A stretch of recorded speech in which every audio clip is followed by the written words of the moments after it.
First of all, I apologize to all on the dais that I was a bit late. But you know, Delhi's traffic is consuming a lot of energy.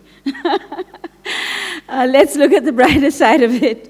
We are talking of conservation, but every minute spent on the road is a lot of fuel, which is going into the beautiful pollution, adding to it. However, as I represent a very, very beautiful nation, Montenegro, it's a part of it was former Yugoslavia.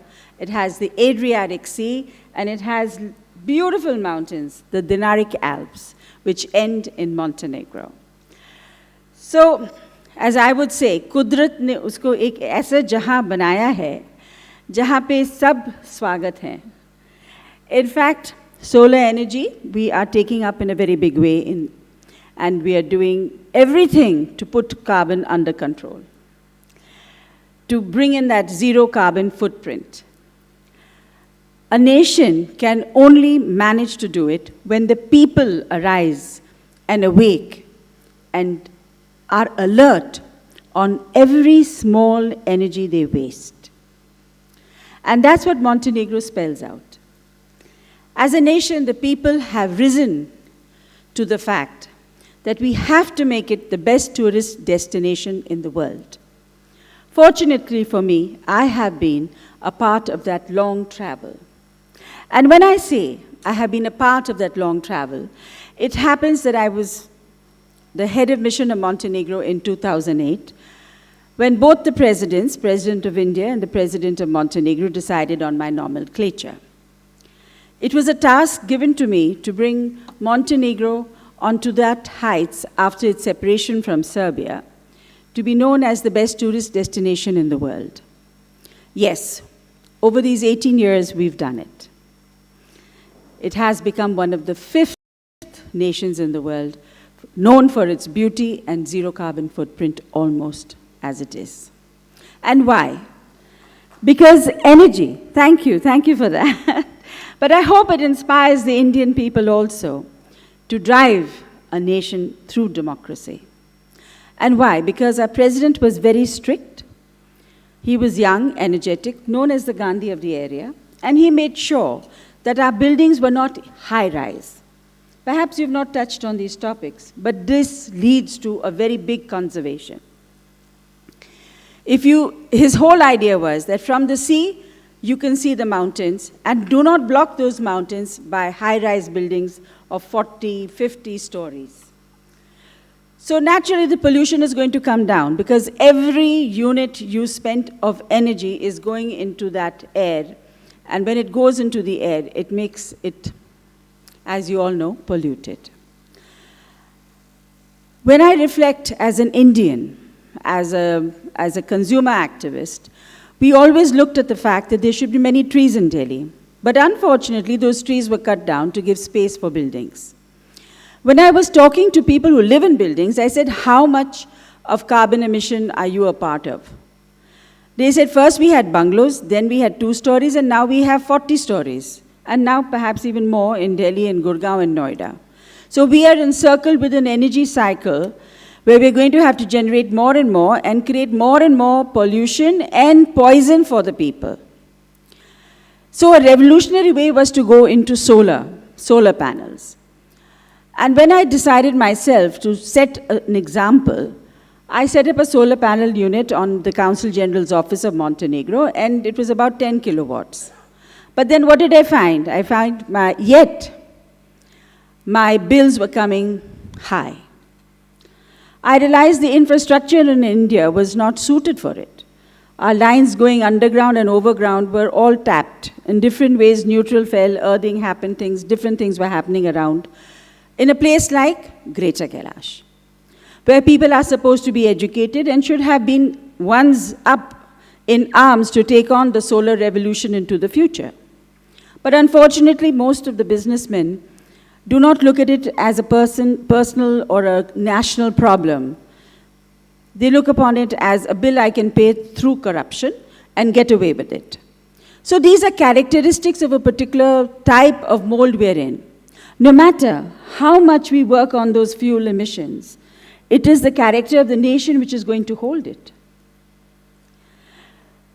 We scientists, I have looked at the brochure sent to me by Mr. Srivastava. I was first wondering whether to come or not or to speak on the subject because I have a very different mindset.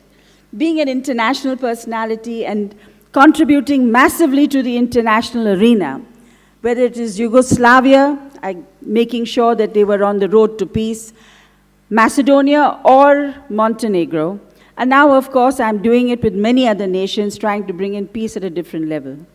But then again, what is happening? But that you all know.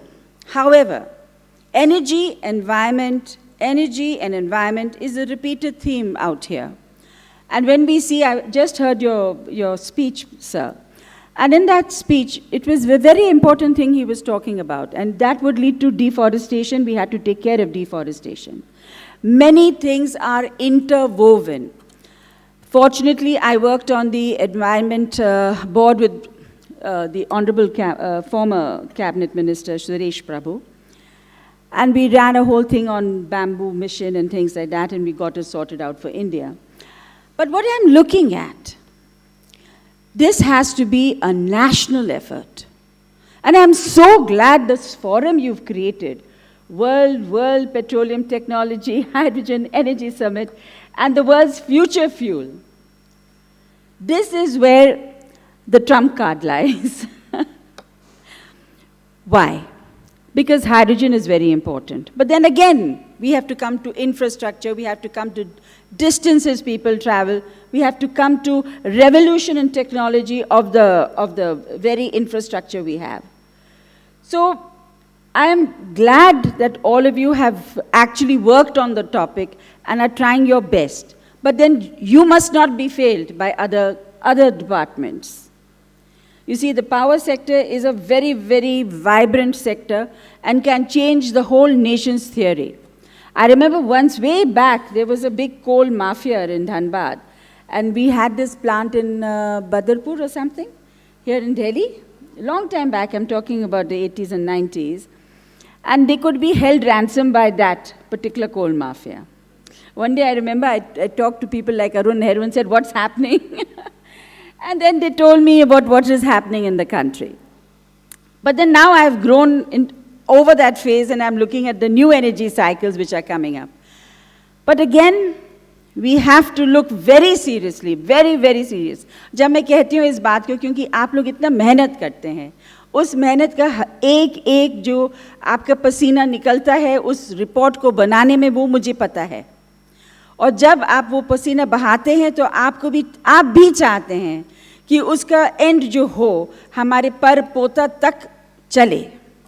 क्योंकि आप कर क्यों रहे हैं? आप कर इसीलिए रहे हैं कि आपके सब लोग, जनता जो आपके साथ हो, आपके डिपार्टमेंट्स आपके साथ हो, everybody feels the same energy. But ये हो नहीं रहा है। It is everything distributed. Yesterday, one person came to me and he said, ma'am, I'm from the BSCS, but let me tell you one thing. एक summit हुआ था, they were talking about clean and green energy, but they were using diesel for their haul. So when they go, well, this is happening in our present generation, but our present generation has a lot to tell the world. You have to be revolutionary, you have to think it out, and you have to change. Otherwise, things are not going to happen. Now, for solar energy itself, when I put up my panels, I was looking at over 2.5 years why the bill never came down, and I was at it every time with all the senior officials. Then we were coming to the whole thing about how the dual metering system should have been brought into Delhi and how the meter itself needed a revolution. If that meter, the solar and the net meter were combined and they had a very good technology, and I think Mr. Razdan and everybody must be knowing about the new types of technologies for the meters, but it has to be implemented. If that particular technology is not implemented, we are not going to get the benefits of solar energy. And therefore, Delhi, which is a hotspot, where everybody owns their house, or the buildings are being owned by big builders, they are not venturing into putting up the solar plants. If they're not venturing to put up the solar plants, then we do have a problem. And that problem, I think these type of summits should put together and bring it up as a very big chain of reaction with different ministries. Because the work is with the bureaucrats. And the bureaucrats have to give a sign energy of doing what they have to do. I've seen there are many retired officials here. And I'm quite sure today, they must be also thinking कि हमारे जीवन काल में कुछ तो हमें दिखे. और उसको देखने के लिए आप लोग ये समिट करके आप जनता को समझाते हैं कि हमारा ज़िंदगी बीत गया है और हम चाहते हैं कि ये हो. और जब आप ये चाहते हैं कि वो हो, तो उसका अंत इस समिट से तो नहीं होगा. I think this is the beginning. And when I say it is a beginning, I mean you have to really enforce it. And when you have to enforce it, please do a press conference after this. And please do address the press. You have so many press clubs around. They may not have come to the summit.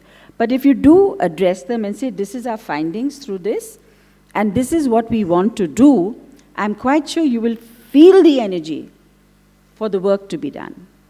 Because there's a big, big India, 1 billion plus people.